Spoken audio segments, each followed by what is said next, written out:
John 11, beginning of verse 38. Jesus, therefore, again, groaning in himself, coming to the grave, it was a cave, and a stone lay upon it. And Jesus said, Take ye away the stone. And Martha, the sister of him that was dead, said unto him, Lord, by this time he stinketh, for he had been dead 4 days. Somebody say 4 days. 4 days. Jesus saith unto her, Said I unto thee, that if thou wouldest believe, thou shouldest see the glory of God. Then they took away the stone from the place where the dead was laid. And Jesus lifted up his eyes and said, Father, I thank thee that thou hast heard me. And I knew that thou hearest me always, but because of the people which stand by, I said it, that they may believe that thou hast sent me.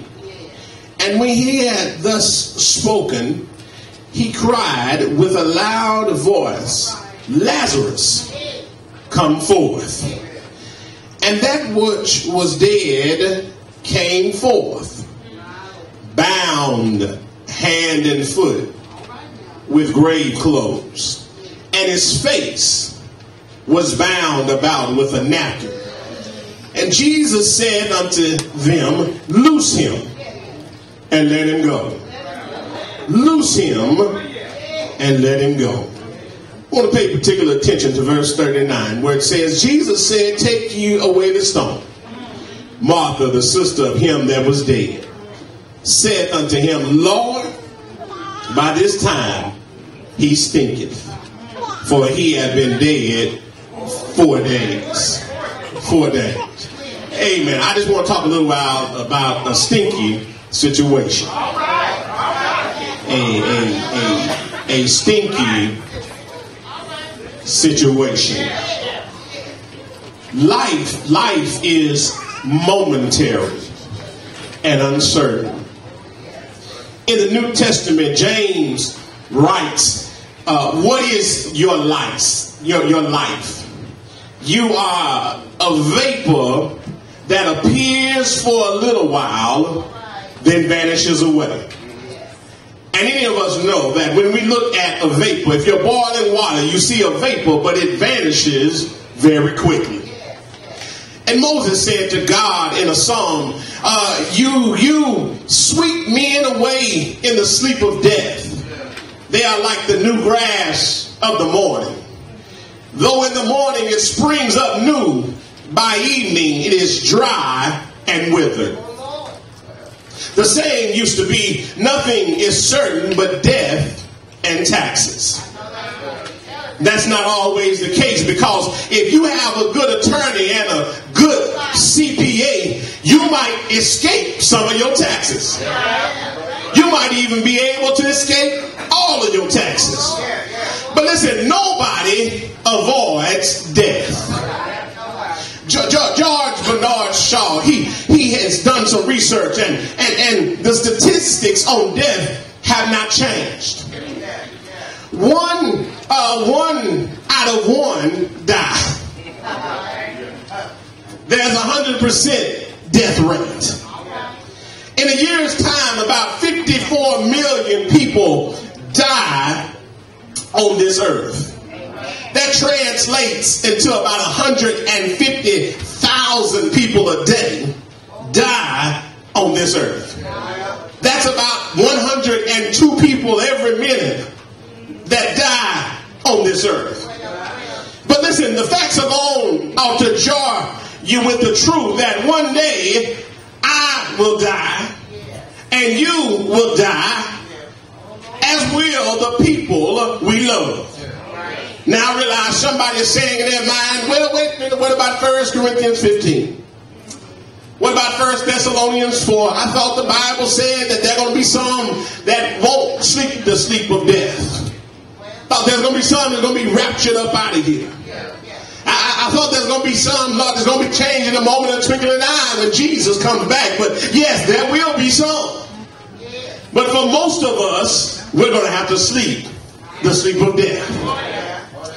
Most of us respond with not what I want to think about. We live in a death-denying culture. We don't want to hear about death. We don't want to talk about death. We don't want to think about death. And surely we don't want to plan for death. You know, it took me by surprise because one day my grandmother, she was talking to me. It was just she and I, and she said, now, if anything ever happens to me, this is where I keep my insurance papers. This is where I keep this. This is where I keep that. And really, I didn't want to hear it. Because when you start talking like that, you have to contemplate death. You have to think about death. You have to plan for death. But listen, the way we're getting out of here, like many say, that people are dying now that have never died before. Listen, one by one, we're going on. And listen, it really doesn't matter what age we are. We ought to be prepared for death. It doesn't matter if you're a child. It doesn't matter if you're a teenager. It doesn't matter if you're in your 20s or 30s or 40s, 50s, 60s, 70s. It doesn't matter. We ought to be preparing for death. Listen, I didn't say we ought to be anxious to die. But we ought to be prepared to die. Listen, some of us diet, some of us exercise, some of us work out, some of us jog, bike, move to the oldest. Some of us take Zumba, some of us take spin class, some of us go to aerobics. We gobble down vitamins, quit smoking, avoid fatty foods, track our cholesterol, keep a weight chart, cut back to only one Big Mac a day. Hello, somebody. Some of us take the 50 million pound challenge. We may even be tempted to stop drinking coffee or Coke or energy drinks. We use potions and cream to look younger. Some of us go as far as to get plastic surgery. I was looking at the news the other morning, and a woman, she's had so much surgery that she can't even close her eyes now. This is how she sleeps. She mad at the doctor because the doctor messed up. But the doctor said, you know there's some risk involved in doing what you're doing. She said she got to put solution in her eyes and put blinders on because when she sleep at night, she may scratch her eyes or they may dry out because she can't close them. They say that we blink our eyes, I think, on average every 5 seconds. And they looked at her for a minute and she just went the whole time. Her eyes budged, but they can't close, so she just... And then she crying, she's trying to cry. The doctor messed me up. All right, Reverend.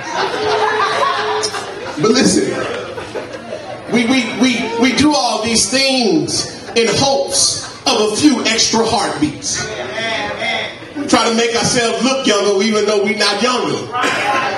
Try to make ourselves feel younger even though we're not younger. And see, obviously those things can be good. I'm not knocking them. I'm trying to get my workout on too and taking my fish oil omega-3 and all that. I'm doing it too. But listen, we should take care of ourselves. But the fascination with health and appearance goes beyond health. See, it soothes our uncertainty. We so want to stay alive because we do not want to die. And I suggest to you, we don't want to die because we aren't real sure of what's after death. So listen, so there's this real deep-seated fear of death.